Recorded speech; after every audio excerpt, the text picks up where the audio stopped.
आपने इन्फ्लेशन की बात की है तो मैं आईएमएफ को यहाँ पर कोट कर रहा हूँ, जो कि इंटरनेशनल मॉनेटरी फंड की रिपोर्ट आई है।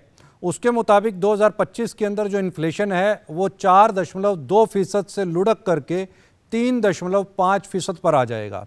अजय जी, इसका इम्पैक्ट मेजरली कहाँ पर दिखाई देगा? दूसरा, एक जो थ्रेट निकल करके आ रहा है वो थ्रेट ये निकल करके आ रहा है कि अमेरिका के अंदर कहीं कहीं ऐसा प्रतीत होने लगा है कि रिसेशन स्टार्ट हो गया है।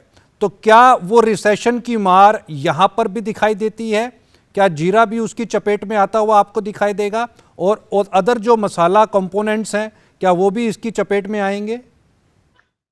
देखिए, सबसे पहले अगर हम इन्फ्लेशन की बात करें तो देखिए इंडिया काफी अच्छा रहा है पिछले 2-3 सालों में।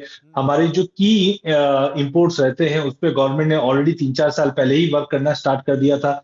और सबसे बड़ा कंट्रीब्यूटर कच्चा तेल होता है। हालांकि अभी हमने 2 दिन 3 दिन पहले यूएस से जो इन्फ्लेशन के नंबर देखे थे वो काफी बेटर आते हुए दिखा था।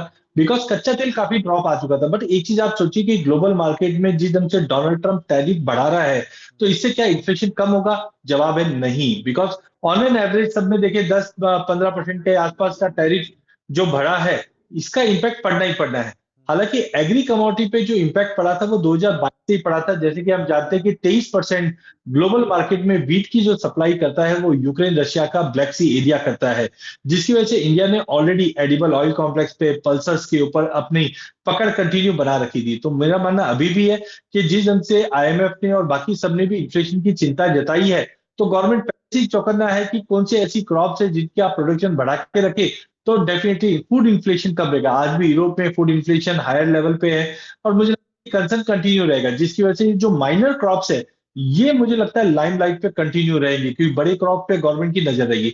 दूसरा सवाल है कि जिस ढंग से रिसेशन का फियर है, तो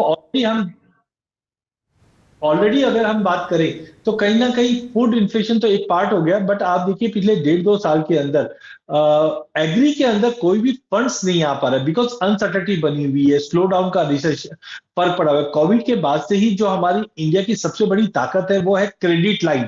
आज एक व्यापारी दूसरे व्यापारी को जब क्रेडिट देता है तो ही व्यापार बढ़ता है।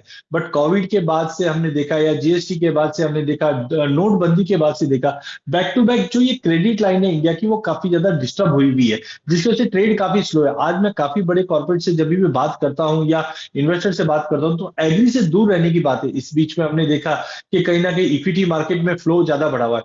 बट मुझे लगता है अभी भी रिसेशन का जो फियर है उसकी वजह से जस्ट इन टाइम एक स्ट्रेटेजी बन चुकी है कॉर्पोरेट्स का, जिनकी जैसी रिक्वायरमेंट है ना उतना ही वो बाइंग कर रहे हैं। कोई एक्स्ट्रा ऑर्डिनरी स्टॉक लेके नहीं चल रहा, बिकॉज ऑफ वॉलिटिटी और बिकॉज ऑफ सारी कमोडिटी, चाहे सोयाबीन की बात करें या मसालों की बात करें, जिस ढंग से भाव में कंटिन्यू गिरावट आ रही है तो उनको एबिलिटी कंटिन्यू मिल रही है।